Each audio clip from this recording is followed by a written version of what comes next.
What's going on, champs and champettes? It's FireMonkey here, and in today's YouTube video, we have to talk about the showdown rivalry going on right now, because there's been a lot of weird changes here and there, and a lot of things that we need to talk about that you might not actually be aware of. As you can see, if we go down to the rivalries, there's a lot of people kind of grinding out those dang, 243, alright. But there's a lot of people grinding out the rivalries right now and doing stuff like that. So let's go ahead and give you a recap of what's going on right now, and then talk about the Power Hour and upcoming rewards that will be happening later this season.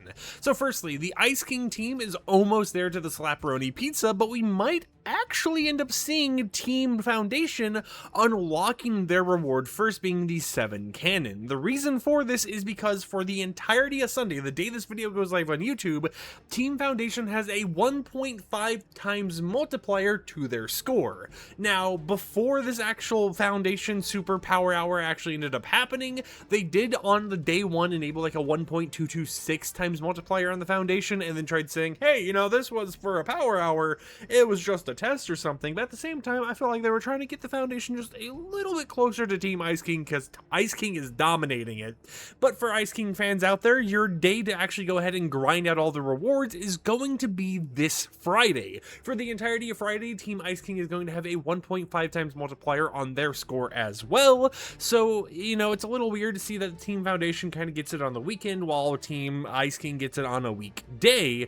But who knows? Maybe it will still end up working well, considering Team Ice King is already blazing through all the rewards. But as you can see, for the Ice King rewards, we have Slapperoni Pizza coming up next. After that, we have the Rift Anomalies with the Dark Voyager drones, which will actually be able to attack nearby enemies, and you'll be able to kind of like target the drones on nearby people. We have the Enhanced Harpoon Gun, and then at the final reward, we have the Ice King's Vault Key, which you'll be able to get by defeating the Ice King in game. And then up here for the Team Foundation, we of course have the gauntlets for both of them that already got released, but their upcoming reward is going to be the 7 cannon. After that, we have ourselves the Foundation's Rift Rifle, which is a mythic version of that rifle. After that, we got golden fishing spots, not to be confused with like the rainbow fishing spots you can find in-game already. And then we got ourselves the 7's Compound Vault Key with a pretty quirky descriptions. It's not stealing if you're friends with the Foundation, right?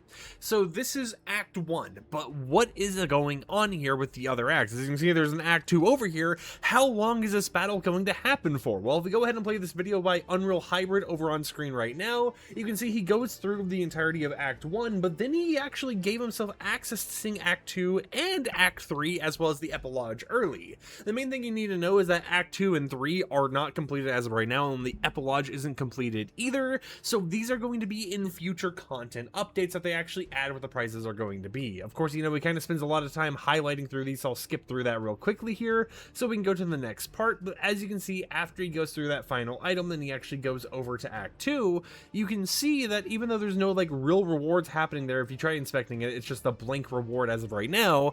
We do have things that are actually prepared. Now, we're not for sure if it's going to only be 4 rewards, while the first page was going to be 5 rewards, because this could have just been early data, and you know, they might actually update it with 5 rewards later down the line. But I wouldn't be surprised if it ends up being a little bit smaller, you know, just having 4 rewards on that page, and then here you can see there's 3 rewards on Act 3, and then I assume the epilogue, even though he's unable to view it, is going to only be 2 rewards, or maybe it's like a, hey, the final reward goalpost is that of like variant or whatever else in the epilogue area. Whoever gets there ends up earning that for the entirety of Fortnite. But it is still cool to see at the very least that what we see here, you know, these 8 rewards, actually not even 8 rewards, but these 10 rewards on Act 1 aren't the only rewards to be grinding it out for. It also makes me wonder what happens if we complete Act 1 with the Ice King and the Foundation is still going for theirs, or vice versa. Are we still going to have to wait for Act 2, or can the Ice King just start blazing through Act 2 already?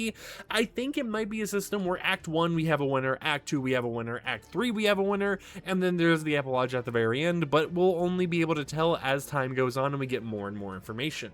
But it's definitely very interesting to see all these changes going live and all the actual like effects they're trying to play in the war. Now, if you're wondering why they're labeling the power hours for like the Foundation and stuff how they are, the description that they officially gave it was, the showdown heats up this 7 Sunday and Frosty Friday. For 24 hours, the chosen team will get a showdown multiplier, win rivalries to fight back and close the gap, or surge ahead and unlock more milestones. It all starts now with Team Foundation's 7 Sundays, so they kind of have a whole entire theme going on. Frosty 60 Fridays, 7 Sundays, you know, it makes sense, but at the same time, I still do think it's going to be a little iffy when, you know, Fridays are like a day of the week when people are usually at work, school, or whatever else, so we might have less people actually participating early on.